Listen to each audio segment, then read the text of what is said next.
Oi pessoal, tudo bem? Bem-vindo a mais um vídeo. Se você caiu aqui de paraquedas, eu me chamo Camila e eu moro na Coreia do Sul há quase 7 anos. E eu tenho uma menininha de quase 2 anos chamada Lia. Bom, este vídeo é a continuação da minha saga para eu tentar engravidar do meu segundo baby. Para quem já está acompanhando o canal, sabe que eu transferi o meu último embrião e estou aguardando o resultado, se eu estou grávida ou não. Então vamos começar este vídeo recapitulando. Todo o processo que eu fiz para eu tentar engravidar de novo foi através da fertilização in vitro. A Lia foi feita através da fertilização in vitro e quando eu consegui o embrião que tornou-se a Lia, eu congelei 2 embriões. O segundo embrião eu coloquei quando a Lia completou 1 ano e meio, mais ou menos 1 ano e meio, mas não deu certo. Eu acabei tendo uma alergia dos remédios que se coloca, né, que é a progesterona. E, além disso, eu descobri que o meu útero estava cheio de tumores, que descobriram ser benignos. E aí eu fiz uma cirurgia, retirei todos os tumores e eu coloquei o terceiro e último embrião, porque na época da Lia eu só tinha conseguido 3 embriões. A Lia, o segundo que eu coloquei, perdi, e o terceiro. O processo foi semi-natural, então quer dizer, eu usei durante um período remédio para me ajudar no desenvolvimento do útero e eu fiz a parte natural de conseguir um segundo embrião. Para quem quer saber como foi feito isso, no último vídeo. Então, basicamente, agora eu estou no que? No momento de esperar para saber se eu engravidei ou não. Durante os 5 primeiros dias, eu senti só um pouquinho de cólica, assim, nada demais.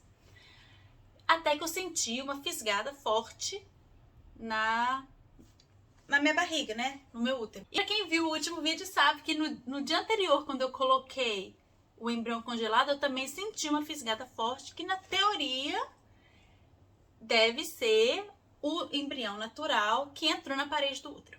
Pois bem, então, quando eu senti que eu tive uma outra fisgada, eu não esperei os 10 dias como manda o procedimento, eu fiz como eu fiz no da Lia. Eu fiz no 5º dia após a transferência do embrião congelado. E aí, o resultado foi... Tchan, tchan, tchan, tchan. Positivo. O resultado deu positivo. Deu que eu estava grávida. Mas uma linha bem fraquinha, aqui vocês podem ver, uma linha bem fraquinha. Tudo bem, deu essa positivo. Poderiam ser 2 coisas, né? Poderia ser o remédio que eu estava tomando, ou poderia ser a gravidez mesmo, mas eu teria que esperar mais 5 dias, no caso, para saber se ia dar uma gravidez que ia continuar ou se ia ser uma gravidez química. Para quem não sabe, gravidez química é quando o embrião entra na parede do útero, mas ele não consegue se desenvolver no útero, então ele morre. Então aparece lá o positivo, mas quando você faz o exame de sangue, não tem o beta-HCG. Então é uma gravidez química. Então, o que a gente decidiu fazer? A mesma coisa que a gente fez com a Lia. Todo dia, na parte da manhã, a gente fez o exame de urina. E deu positivo todos os dias. Então, ok. Poderia ser, então, que a gravidez estivesse desenvolvendo, porque a linha ia ficando mais forte. Então, se a linha está ficando mais forte, significa que o beta-HCG está aumentando no corpo. E pensando que, quando eu fiz a transferência do segundo embrião, não apareceu nada, então, mesmo que eu estivesse tomando remédio, se eu tivesse a tendência de que aparecesse alguma coisa, teria aparecido algum positivo no segundo embrião, o que não aconteceu. E eu estava tomando muito mais remédio no segundo embrião do que no terceiro que eu coloquei. Então, eu considerei como se eu estivesse no positivo. Só que aí precisava esperar os 10 dias para fazer o exame de sangue. Porque consta mesmo positivo se tiver o beta-HCG. Tem que aparecer o númerozinho de beta-HCG. Quando deu os 10 dias, eu fui para a clínica. Fiz mais uma vez um exame de urina e tirei sangue. No exame de urina deu imediato gravidez.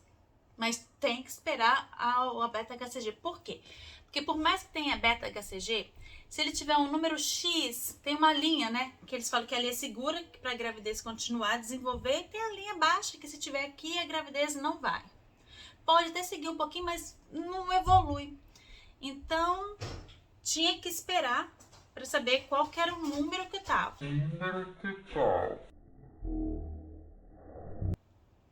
Que isso? Que barulho é esse? Oi, Lia! Oi! Tudo bem, amor? Oi! Oi! Olá! Tudo bem? Oi, gente, eu sou a Lia! Eu tava comendo sorvete com o papai! Toma aqui, sua filha. I see you soon, baby. Espera um pouquinho. Espera um pouquinho, amor. Então, continuando. Eu fiz o exame de sangue, fiz o exame de urina, deu positivo, fiz o exame de sangue. Aí eu tive que esperar para ver a quantidade de beta-HCG que tinha. Porque se tivesse nessa linha aqui embaixo, eu não deveria criar muita expectativa. Quando saiu o resultado do beta-HCG, deu um resultado muito bom. Deu acima da linha. Então, vamos supor, estava esperando 120, chegou para mim que eu estava com quase 300. O que é bom. Antes de fazer o ultrassom para saber se a gravidez estava desenvolvendo ou se tinha uma gravidez anembrionária, que é o quê? Quando não tem um embriãozinho dentro do saco gestacional, tem que fazer um outro exame de sangue 2 dias depois para saber se o volume de beta-HCG pelo menos aumentou 50%. O ideal é que ele aumente de 50% a 100%. 100% seria excelente. Aí eu fui lá fazer o meu exame de sangue de novo. Gente, o meu exame de sangue, se eu tinha que aumentar de 50% a 100%, ele aumentou quase 500%. Então, quando a clínica me ligou, eles disseram que era excelente o número e que por este número existia a chance de serem o quê? Quem assistiu o último vídeo sabe. Gêmeos. Tinha chance de ser gêmeos. Porque se aumentasse só, vamos supor, 50% ou 100%, era um só. Mas como aumentou muito, 500%, tinha grande chance de ser gêmeos.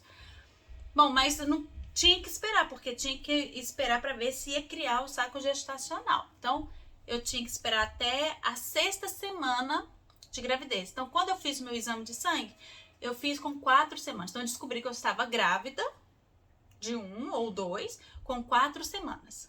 Então, eu saí da clínica e você está grávida de 4 semanas. Quantos bebês? Não sabemos. Temos que esperar mais 2 semanas para você fazer o ultrassom intravaginal para ver quantos saquinhos gestacionais tem dentro do seu útero. E aí, nesse meio tempo, gente, foi quando eu cortei o cabelo. Né? Eu cortei o cabelo e muita gente perguntou, mas você cortou o cabelo, mas você não retocou raiz? Ué, pinta o cabelo, ou deixa todo de preto, ou pinta de louro, faz alguma coisa. E eu não podia, a única coisa que eu podia fazer era cortar o cabelo. Porque, na realidade, o que estava acontecendo, gente? O meu cabelo começou a cair demais. E não é porque você pintou de louro. Então, não, o meu cabelo começou a cair demais. Cair muito. Deu onde ele estava mais claro, deu a quebrada, porque eu perdi os nutrientes do cabelo. E, do nada, começou a cair cabelo da raiz.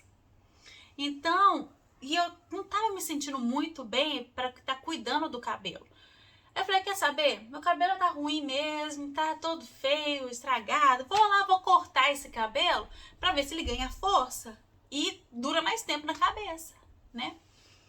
Aí eu cortei o cabelo. Agora vocês entendem porque que a raiz tá comprida, né? Teve gente nos comentários que falou, ela não tá pintando o cabelo porque ela deve estar grávida, porque senão ela já tinha pintado esse cabelo. Aí eu, pois é, não dá pra pintar, não dá pra fazer nada. Especialmente quando a gente tá em tratamento.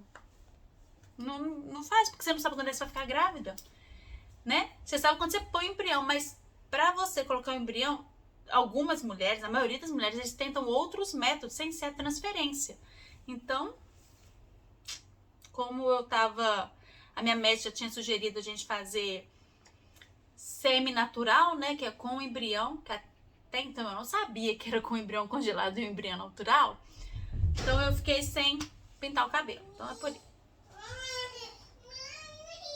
Gente, tá vendo? É por isso que eu não consigo gravar vídeo. A neném não deixa. E ela não vai pra creche, né? Eu não levo ela pra escolinha. Então, tá aí querendo mamãe. Então aí, gente, vocês já estão sabendo. Fiquei grávida, né? Agora, será que eu fiquei grávida de gêmeos?